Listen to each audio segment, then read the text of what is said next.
For decades, the global approach to helping developing nations was governed by a set of rigid rules known as the Washington Consensus.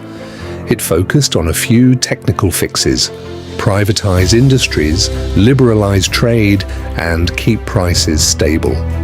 The belief was simple: if you get the economics right, everything else follows.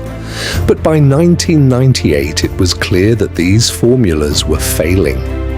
While some nations stagnated, others, like those in East Asia, achieved miracles by doing exactly the opposite of what the experts recommended. Today, we explore Joseph Stiglitz's landmark proposal for a new paradigm. He argued that development isn't just about rising GDP, it's about the total transformation of society. Stiglitz defines development as a movement from traditional ways of thinking to modern scientific approaches. It's the difference between accepting the world as it is and recognizing that we have the power to change it, to reduce infant mortality, extend lifespans, and increase productivity. Economics is a means, not an end. The old models confused cause and effect. They thought higher GDP caused modernization. Stiglitz argues that modernization, the change in how a society functions, is actually what drives the increase in GDP. Development should give people control over their own destiny. It should reduce the sense of isolation and widen the horizons of every individual in that society.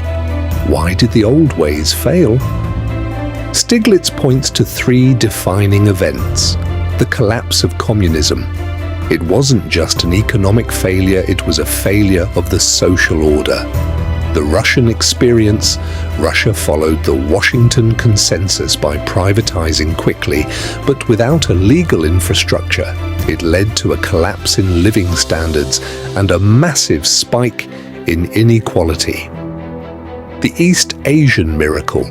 Countries like South Korea and China succeeded because their governments played an active role. They didn't just privatize. They built steel mills, promoted exports, and invested heavily in education and technology. The lesson is clear. Markets cannot work in a vacuum.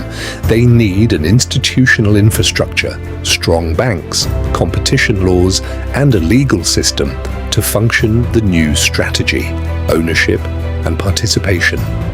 If change is imposed from the outside, it will fail. You can force a government to take an action, but you cannot force people to change how they think. This is why Stiglitz emphasizes ownership and participation. Ownership. A country must lead its own development strategy. If a policy is forced by an international donor, it will rarely be implemented effectively.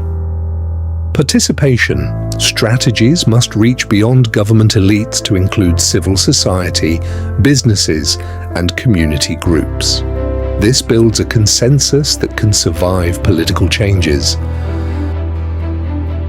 Development strategies shouldn't be rigid 5-year plans. They should be living documents, a vision for where the society wants to be in 20 years, with the flexibility to adapt as they learn what works. Trade and openness. Stiglitz argues for learning from openness. Trade is vital because it brings in new knowledge and technology, but it must not be confined to small enclaves, like a single gold mine that doesn't benefit the rest of the country. The goal is a developed economy, not a dual economy where a modern sector exists alongside a primitive one. He also calls for a fairer international system. Developed nations often using anti-dumping measures to protect their own industries. For the new paradigm to work, the global architecture must be equitable. In the end, Joseph Stiglitz's message is that development is possible, but not inevitable. It requires more than just getting prices right.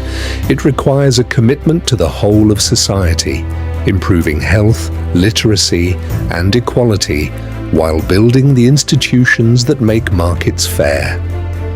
Successful development is a transformation that touches every individual, moving a nation toward a future where they have the power to shape their own destiny. The path is difficult, but with partnership, transparency, and local ownership, it is a journey every nation can take.